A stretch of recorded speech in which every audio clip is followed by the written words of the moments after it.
C'est aujourd'hui qu'avait lieu le procès de l'ancien directeur communautaire de la Société canadienne-française de Prince-Albert, Ahmed Hassan Farah, qui était accusé de vol de plus de 5 000 $ et de fraude de plus de 5 000 $. Je rejoins ma collègue Fatoumata Traoré, qui est sur place à Prince-Albert. Fatoumata, dites-moi, quels sont les derniers développements dans cette affaire? Alors Geneviève, comme vous pouvez le voir, je me trouve présentement à la Cour provinciale de Prince-Albert. Et c'est ici qu'il devait avoir lieu la première journée du procès de l'ancien directeur communautaire de la Société canadienne-française de Prince-Albert, Ahmed Hassan Farah. Et finalement, la Couronne a abandonné toutes les accusations qui pesaient contre M. Farah. Je le rappelle, on parle ici d'une accusation de fraude de plus de 5 000 $ ainsi que d'une accusation de vol de plus de 5 000 $. La Couronne estimait que les preuves qui pesaient contre M. Farah n'étaient pas suffisantes pour avoir une condamnation. Et de ce côté, la défense ainsi que Ahmed Hassan Farah, ils se disent assez confiants, ils étaient assez confiants au système de justice et ils sont vraiment contents de la finalité. Mais du côté de la Société canadienne-française de Prince-Albert, Geneviève, c'est vraiment tout le contraire.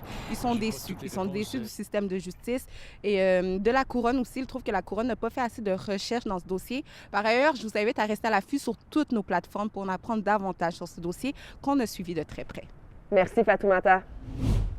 Et on continue avec une autre histoire judiciaire. Le procès de 2 membres de la Francescoisie se poursuit cette semaine devant la Cour du banc du roi à Regina.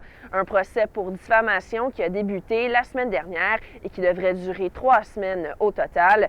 Selon les informations qui viennent d'être confirmées par la Cour, Marie-France Kenny, ancienne présidente de l'Assemblée francescoise et de la Fédération des communautés francophones et acadiennes du Canada, est la requérante au dossier.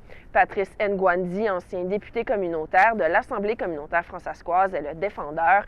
Les faits présentés au cours de ce procès remonteraient à 2017. Les 2 parties font entendre des témoins dont le nombre total n'a pu être confirmé par la Cour pour le moment.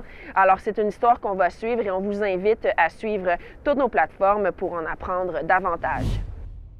Sorry for that. You can ask the children.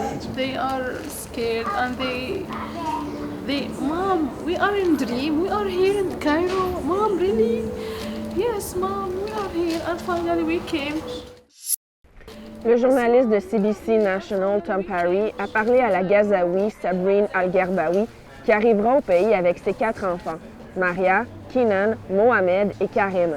Elle a réussi à traverser la frontière avec l'Égypte dimanche. Son mari, Abdullah Al-Gerbaoui, vit à Prince-Albert. Il est entré au Canada à la fin du mois d'août, alors que sa famille était restée à Gaza pour quelques semaines de plus. Mais elle est restée coincée à Gaza lorsque le conflit a éclaté le 7 octobre. Il a expliqué à CBC qu'il se dit heureux et soulagé de savoir ses enfants en sécurité et qu'il a hâte d'enfin revoir sa famille. Voilà ce qui complète ce vidéojournal. Je vous invite à télécharger l'application Info pour suivre tous les développements de l'actualité. Bonne journée.